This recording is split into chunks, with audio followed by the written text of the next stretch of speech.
ॐ गङ्गातरङ्गरमणीयजटाकलापम् गौरी निरन्तरविभूषितवामभागम् नारायणप्रियवनङ्गमदापहारम् वाराणसीपुरपतिं भज विश्वनाथम्। ओम गौरी शंकराय नमः। श्रावण सोमवार के पूजन प्रारंभ करने से पहले हिंदी में हम संकल्प कैसे लें, क्योंकि बिना संकल्प लिए कोई भी पूजन पूर्णता को नहीं प्राप्त होता है। इसलिए पूजन प्रारंभ करने से पहले हिंदी में हम संकल्प कैसे लें, इसको जानेंगे। आप दाहिने हाथ में फूल, अक्षत, कुश और जल 1 रुपया द्रव्य के तौर पर या 11, 21 जो आपकी इच्छा हो वो आप द्रव्य के रूप में रख सकते हैं। और आपको संकल्प बोलना है, हिंदी में बोलना है, बहुत सहज और सरल तरीके से बोलना है।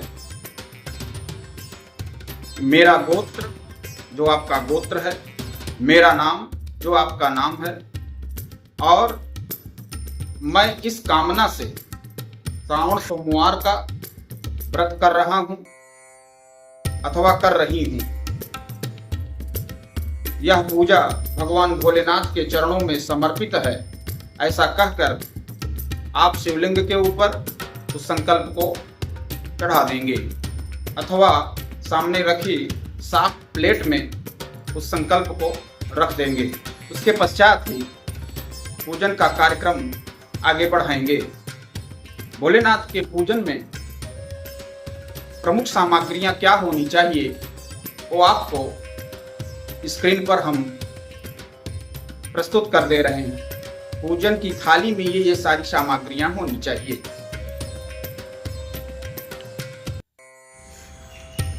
प्रिय दर्शकों, श्रावण का यह संपूर्ण माह भगवान भोलेनाथ और मां पार्वती को समर्पित होता है। सावन सोमवार के व्रत को करने से सभी मनोकामनाओं की पूर्ति होती है। इसमें लेस मात्र भी संशय नहीं होना चाहिए।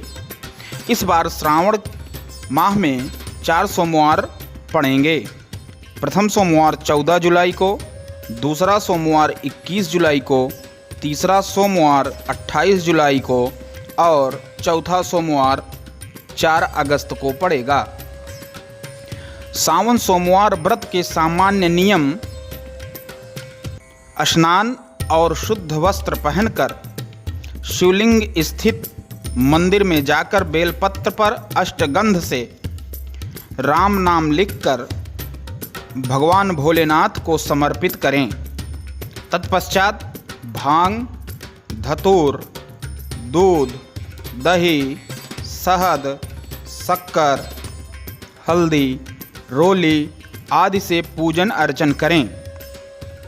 अभिषेकोपरांत सफ़ेद वस्त्र, मंदार पुष्प अवश्य चढ़ाएं। अपनी श्रद्धा और भाव से महादेव जी की पूजा और अर्चना करें। यदि आप रोगों से ग्रसित हैं, बीमारियों से ग्रसित हैं या परिवार में किसी न किसी को कोई न कोई बीमारियां लगातार बनी हुई हैं, तो आप कुशोदक अर्थात कुश मिश्रित जल से भगवान भोलेनाथ का अभिषेक अवश्य करें। कुशोदक जड़ के ऊपरी जड़ से कुछ ऊपर कुश को काट लें। उसके बाद उसको इमाम दस्ते में खून कर जल मिलाकर सूती वस्त्र से उस जल को छानने के बाद वो कुशोदक तैयार हो जाएगा। कुशोदक से अभिषेक करने पर व्याधि धीरे धीरे दूर हो जाएगी। इसमें लेस मात्र भी संशय नहीं है। यदि भवन, मकान, वाहन आदि की आवश्यकता हो तो इस श्रावण माह में दही से अभिषेक करने पर मनोकामना पूर्ति होगी। यदि आप लक्ष्मी की प्राप्ति करना चाहते हैं, कर्ज से मुक्त होने के लिए अभिषेक करना चाह रहे हैं, तो गन्ने के रस से अभिषेक करना सर्वोपरि होगा। गाय के दूध से अभिषेक करने पर पुत्र सुख की प्राप्ति होती है। संतान सुख की प्राप्ति के लिए गाय के दूध से अभिषेक करना लाभदायक होता है। शक्कर मिश्रित गाय के दूध से लगातार अभिषेक करने पर जड़ बुद्धि भी तीव्र बुद्धि हो जाती है। शत्रु के विनाश के लिए सरसों के तेल से अभिषेक करना चाहिए। हर हर महादेव। धन्यवाद।